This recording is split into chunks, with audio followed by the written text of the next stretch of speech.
Hello friends, good morning to all of you. आज की इस वीडियो में हम लोग देखेंगे क्या कि टेंस क्या होता है और टेंस का कंसेप्ट इस प्रकार से समझेंगे कि इसके बाद आपको टेंस कभी भी किसी से पढ़ने की ज़रूरत नहीं पड़ेगी। तो सबसे पहले समझते क्या है कि टेंस क्या होता है और टेंस से पहले समझेंगे कि टाइम क्या होता है। ठीक है ना। आखिर हमें टाइम होता क्या है। अब देखिए, अगर हम टाइम की बात करें, किसकी बात कर ले भैया, टाइम की बात कर ले, तो टाइम क्या है, एक ब्रॉड कंसेप्ट। टाइम क्या है, एक ब्रॉड कंसेप्ट है। तो उसी टाइम का एक छोटा सा पार्ट क्या है, टेंस। छोटा सा पार्ट क्या है, टेंस। टेंस में क्या किया गया है, टाइम का एक छोटा सा पार्ट दिखाया गया है। उस छोटे से पार्ट में टेंस में क्या है कि कोई भी काम जो पहले हो चुका है उसको दिखाया गया, जो अभी हो रहा है उसको दिखाया गया, जो आने वाला समय में होगा उसको दिखाया गया है। ठीक है। तो मुख्य रूप से जो है टाइम को क्या है कि एक टाइम का एक छोटा सा पार्ट टेंस है, जिसमें तीन तरह की चीज़ों को दिखाया गया है।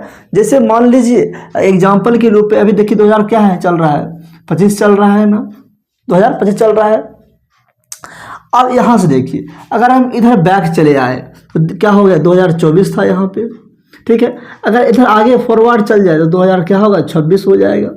तो अभी जो हम पढ़ा रहे हैं आपको, किस ईस्वी में पढ़ा रहे, 2025 में पढ़ा रहे हैं। 2000 ईस्वी में, जब 2025 ईस्वी में, 2025 में जब लोग क्या करें, आपस में दूसरे से लिख पढ़ रहे हैं, तो ये जो टाइम दिखा रहा है प्रेजेंट को दिखा रहा है। लेकिन अब से एक साल पहले की अगर हम बात कर ले तो क्या है, पास्ट को दिखा रहा है। लेकिन आने वाला समय एक साल बाद अगर बात करें तो फ्यूचर को दिखा रहा है। बस जो हमारा जो टेंस होता है ना, टाइम के एक छोटे से रूप को दिखाता है, जो कि प्रेजेंट को दिखाएगा, पास्ट को दिखाएगा और फ्यूचर को दिखाता है। समझ में बात यहाँ तक आई, किसी को कोई कन्फ्यूजन ना चल। अब हम जब देखें टेंस क्या होता है, टाइम का एक छोटा सा रूप होता है, एक पास्ट हो गया, एक प्रेजेंट हो गया, फ्यूचर हो गया। तो समझते हैं कि जो टेंस होता है इसका डिफिनीशन क्या होता है, इसको डिफाइन किस प्रकार से करेंगे। हिंदी तो समझ लिए, एक डिफिनीशन के माध्यम से भी देख लेते हैं। अब देखिए, जनरली डिफिनीशन इसलिए हमने बोर्ड पे लिखा कि अगर आप KVS का एग्जाम दे रहे हैं, DSSB का एग्जाम दे रहे हैं, तो इन तरह की जो टॉपिक होती है, जो टेंस से टॉपिक हो गया आपका, क्या है कि इंटरव्यू में क्वेश्चन पूछा जाता है कि आप जो है क्या कीजिए, बोर्ड पे टेंस के बारे में पढ़ाइए। तो वहाँ पे क्या होता है कि जो आपके इंटरव्यूअर हैं, जो इंटरव्यू कर रहे हैं, तो वो देखते हैं कि आपके पास जो है स्पीकिंग स्किल कैसा है। ठीक है। तो उसमें क्या होता है कि डिफिनीशन मायने रखता है, क्योंकि मैंने मल्टीपल टाइम्स क्या है इंटरव्यू फेस किया है, उसमें मैंने इस चीज़ को ऑब्जर्व किया है कि डिफिनीशन क्या है, नेसेसरी है। इसलिए मैंने डिफिनीशन को यहाँ पे फोकस किया है। समझ में आए बात यहाँ तक। अगर टेंस की डिफाइन की अगर बात कर लेते, tense is a form of verb. Tense क्या है, एक वर्ब का फॉर्म है। टेंस क्या है, एक वर्ब का फॉर्म है।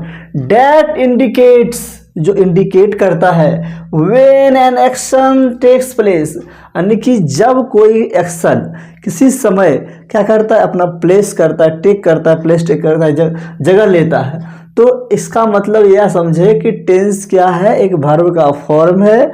यह दिखाता है, क्या दिखाता है कि एक्शन टेक प्लेस, यानी कि जो भी एक्शन हुआ है वो कब हुआ है, वेदर इन द पास्ट, क्या एक्शन पास्ट में हुआ है या प्रेजेंट में हुआ है या फ्यूचर में हुआ। तो तीन तरह के क्या है, एक प्रेजेंट है, पास्ट है, एक प्रेजेंट है, एक फ्यूचर है। इन तीन तरह के एक्शन को दिखाने के लिए टेंस में किसी हम वर्ब का यूज कर लेते हैं, ताकि क्या करें, हम इस तीन तरह की चीज पास्ट, प्रेजेंट और फ्यूचर को दिखा सके। समझ में बात यहाँ तक आई। तो इसे हम क्या कहते हैं, टेंस कहते हैं। अब जब टेंस हम समझ गए तो टेंस ये भी समझे कि टेंस तीन प्रकार के होते हैं, एक प्रेजेंट टेंस, एक पास्ट टेंस, एक फ्यूचर टेंस। यानी it refers to the actions that have already happened. यानी पास्ट टेंस क्या है कि वैसे एक्शन के बारे में बात करता है कि जो ऑलरेडी क्या हो चुका है, हैपेंड हो चुका है, खत्म हो चुका है। एंड प्रेजेंट टेंस क्या करता है कि वैसे एक्शन को रेफर करता है डेट हैपनिंग नाउ,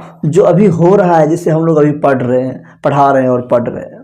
तो क्या कर रहा है, हैपनिंग नाउ अभी हो रहा है, तो प्रेजेंट की बात कर रहा है। मान लीजिए आज जो आप इस वीडियो को 2024 में 25 में बन रहा है, आने वाला 2 साल के बाद 28 में 27 में 26 में आप देख रहे हैं, तो जिस टाइम आप इस काम को कर रहे हैं आपके लिए प्रेजेंट हुआ। लेकिन जब मैं इस काम को अभी कर रहा हूँ मेरे लिए अभी प्रेजेंट है, उस समय क्या होगा कि ऑनलाइन अगर रिकॉर्डेड वीडियो है तो मेरे लिए वो पास्ट होगा, लेकिन आप देख रहे हैं तो आपके लिए वो क्या होगा, प्रेजेंट हो जाएगा। समझ में आई बात यहाँ तक। यहाँ पे क्या है कि it refers to the action happening now and regularly. जो प्रेजेंट टेंस में दिखलाता है एक्शन क्या हो रहा है, अभी हो रहा है, और वो क्या हो, रेगुलरली हो रहा है, रेगुलर हो ही रहा है। एंड फ्यूचर टेंस क्या दिखाता है, it refers to actions that will happen in the future. ये वैसे एक्शन को दिखाता है कि जो फ्यूचर में होने वाला है। अब एग्जाम्पल के माध्यम से हम लोग देख लेते हैं। जैसे देखिए, he was a clever boy, he was a clever boy, ठीक है, he was a clever boy, तो वह एक चालाक लड़का, ही वॉज ए क्लेवर, वो एक चालाक लड़का था। तो क्या है कि वो लड़का चालाक था, कब, तो पास्ट की बात है, काम हो चुकी है। लेकिन दूसरा एग्जांपल देखिए, he is a clever boy, वो एक चालाक लड़का है, यानी राइट नाउ हैपनिंग, अभी हो रहा है, नहीं अभी चालाक लड़का है वो अभी। And he will A clever boy, वह एक चालाक लड़का होगा, यानी इन फ्यूचर में वो बात बता रहा है कि फ्यूचर में ऐसी घटनाएं क्या होगी। समझ में बात यहाँ तक आए। एंड अब इस प्रकार से समझे टेंस क्या होता है, टेंस के काइंड्स को समझे, प्रेजेंट पास्ट फ्यूचर क्या होता है, एग्जाम्पल के माध्यम से भी समझ गए। अब हम क्या करते हैं, और उसके बाद जो आपको टाइम लाइन के माध्यम से भी हमने समझा दिया यहाँ पे आपको, ठीक। अब हम लोग समझ लेते हैं क्या कि जैसे मान लीजिए एक किस्सा आपको सुनाते हैं, किस्सा सुनिएगा आप लोग, बोले कमेंट कीजिए आप लोग, किस्सा सुनना है आप लोग को। चलिए आप समझ लेते हैं किस्सा के माध्यम से इसको कैसे हम मेमोराइज करें अपने माइंड में कि टेंस जो होता है क्या होता है, समझिए। अब मान लीजिए टेंस क्या है, कोई पिता है, क्या है, कोई पिता है, उस पिता के 3 पुत्र हैं। कितने पुत्र हैं जी, 3 पुत्र हैं, एक प्रेजेंट, पास्ट एंड फ्यूचर। अब जब इस तीनों का नाम रखा गया, प्रेजेंट, पास्ट, फ्यूचर रखा गया। अब पिता का नाम टेंस है, इसीलिए सबका title tense tense, present tense, past tense, future tense. अब तीनों इनका पुत्र क्या हो गया, बड़ा हो गया, जवान हो गया, इनकी शादी कर दी गई। क्या कर दी गई, शादी कर दी गई। जब शादी कर दी गई तो इनके बच्चे हुए। अब हर एक बच्चे के, उनके टेंस के जितने भी बेटे थे, 3 बेटे, पास्ट, प्रेजेंट एंड फ्यूचर था। तो तीनों की जब शादी हुई तो तीनों बेटे से, यानी पास्ट से भी 4 बच्चे, प्रेजेंट के भी 4 बच्चे थे और फ्यूचर के भी 4 बच्चे थे, ठीक है ना। अब सबका नाम एक ही रख दिया गया है। क्या नाम रख दिया गया, तो इंडेफिनिट, उसको दुलार से लोग सिंपल कर देता था, पर इंडेफिनिट बच्चा था, शांत स्वभाव का बच्चा था, ठीक है ना, इधर उधर मतलब किसी से मतलब नहीं रखता था, इसलिए उसका नाम प्रेम से सिंपल कर दिया। और दूसरा बेटा का नाम क्या है जानते हैं, दूसरा बेटा का नाम था इम्परफेक्ट। लड़का बहुत बदमाश था, कोई भी काम को परफेक्ट तरीका से नहीं करता था, इम्परफेक्ट वे में करता था वो। एंड कंटिन्यूअस, ऐसा नहीं एक बार समझा दे बाबू ऐसे नहीं करो तो फिर से वही काम कर रहा है, इसलिए उसका नाम कंटिन्यूअस भी दुलार से रख दिया। और दूसरा नाम भी उसका और है, प्रोग्रेसिव नाम है। प्रोग्रेसिव का मतलब ही कंटिन्यू, जैसे उपनाम रख देना, उस उपनाम उसका रख दिया। तो क्या समझे कि पहला का इंडेफिनिट सिंपल हो गया ना, दूसरा का क्या हो गया आपका इम्परफेक्ट या कंटिन्यूअस या प्रोग्रेसिव हो गया। और तीसरा लड़का कितना अच्छा है मत पूछिए, वो लड़का बहुत ही सीधा साधा परफेक्ट काम करने वाला है, किसी का बात वो टालता नहीं है, इसीलिए उसका नाम रख दिया गया परफेक्ट।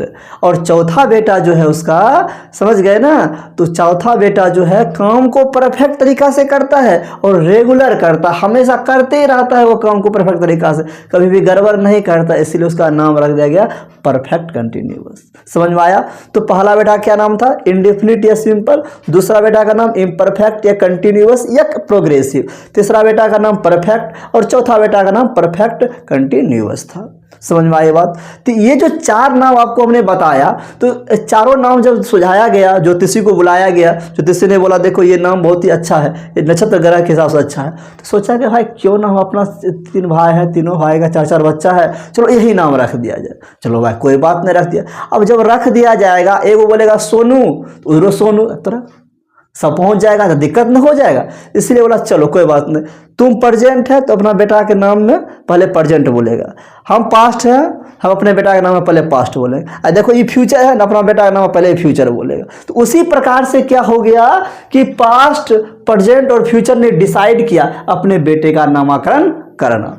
तो पास्ट जो है कहता है चलो मैं अपना बेटा का नाम इंडेफिनिट और सिंपल रखा, तो और एक इम्परफेक्ट कंटिन्यूअस प्रोग्रेसिव दूसरे बेटा का नाम रखा, तीसरे का परफेक्ट रखा और चौथे का परफेक्ट कंटिन्यूअस रहा। तो मैं इस प्रकार से इसको बुलाऊंगा, किस प्रकार से बुलाऊंगा सुनिए जरा इसके बारे में क्या बोलता है। ये बोलता है मैं बताऊंगा, मैं अपने बेटे को बुलाऊंगा पास्ट इंडेफिनिट या सिंपल पास्ट, एंड दूसरे बेटे को मैं बुलाऊंगा क्या बुलाऊंगा, पास्ट इम्परफेक्ट या पास्ट कंटिन्यूअस या पास्ट प्रोग्रेसिव बुलाऊंगा, एंड तीसरे बेटे को मैं बुलाऊंगा पास्ट परफेक्ट करके बुलाऊंगा, और चौथे बेटे को मैं बुलाऊंगा पास्ट परफेक्ट कंटिन्यूअस करके बुलाऊंगा। तो प्रेजेंट कहता है चलो भाई तुम्हारा तो बात सही है, हम भी अपने बेटे को इसी तरह से बुलाएंगे। तो ये कहता है कि हम भी बुलाएंगे, क्या बुलाएंगे, हम कहेंगे प्रेजेंट इंडेफिनिट, क्या कहेंगे, प्रेजेंट इंडेफिनिट, शॉर्ट में लिख देते हैं आपको, प्रेजेंट इंडेफिनिट या सिंपल प्रेजेंट, या क्या कहेंगे, सिंपल प्रेजेंट कहेंगे हम भी अपने बेटे को, ठीक है ना। इससे क्या होगा, कोई बच्चा कन्फ्यूजन नहीं होगा किसके पिताजी किसको बुला रहे हैं,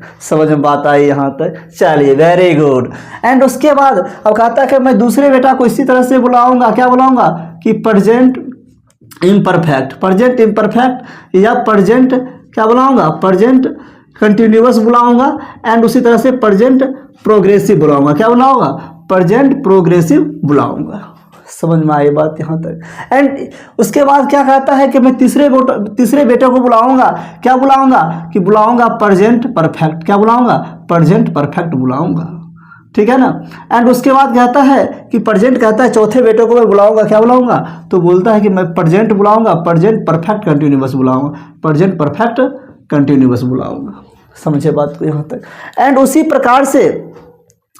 प्रकार से फ्यूचर कहता है कि मैं भी तो अपना बेटा का नामकरण इसी प्रकार से न करूंगा कि नहीं करूंगा, बोलो जरा, प्रेजेंट पास्ट तो कहता है, प्रेजेंट पास्ट कहता है क्यों ना भैया आप भी तो इसी तरह से रखिए, हाँ अन्याय क्यों होगा। तो ये भी बोलता है कि मैं इसी तरह से क्या करूंगा आपका कि फ्यूचर इंडेफिनिट रखूंगा या सिंपल फ्यूचर रखूंगा, नाम उसका क्या रखूंगा, सिंपल फ्यूचर नाम उसका रखूंगा, ठीक। एंड उसी तरह से फिर से एक फ्यूचर इम्परफेक्ट रखूंगा या फ्यूचर कंटिन्यूअस रखूंगा, क्या रखूंगा, फ्यूचर कंटिन्यूअस रखूंगा, या फ्यूचर प्रोग्रेसिव, या क्या रखूंगा, फ्यूचर प्रोग्रेसिव रखूंगा, शॉर्ट में लिख दिया सारा आपको, ठीक है ना। एंड उसके बाद क्या है, फिर कहा था तीसरा बेटा को मैं बुलाऊंगा, क्या बुलाऊंगा कि बुलाऊंगा फ्यूचर परफेक्ट बुलाऊंगा, क्या बुलाऊंगा, फ्यूचर परफेक्ट बुलाऊंगा। समझ गए बात को, कितना अच्छा तालमेल है देखिए जरा इसमें। एंड उसके बाद कहता है मैं चौथे बेटे को बुलाऊंगा, क्या बुलाऊंगा, फ्यूचर परफेक्ट कंटिन्यूअस बुलाऊंगा उसको। समझ में आया चारों बेटा का क्या क्या नाम था, कोई दिक्कत यहाँ तक में जी, चलिए वेरी गुड। इस प्रकार से हमने क्या समझा कि टेंस क्या होते, तीन प्रकार के होते, प्रेजेंट पास्ट फ्यूचर, और प्रेजेंट पास्ट फ्यूचर जो होते हैं हर एक का चार चार पार्ट होता है, ठीक है ना, प्रेजेंट का भी चार, पास्ट का भी चार, फ्यूचर का भी चार। तो इस प्रकार से हम क्या समझे कि टेंस क्या होता है और टेंस के काइंड्स क्या होते हैं, उसको याद करने का निमोनिक्स भी मैंने आपको बताया। अब उसके बाद हम लोग समझेंगे कि पास्ट प्रेजेंट का इंडेफिनिट क्या होता है, इम्परफेक्ट क्या होता है, परफेक्ट क्या होता है, परफेक्ट कंटिन्यूअस क्या होता है। तो विभिन्न तरह के टॉपिक को अब आगे हम डिस्कस करेंगे।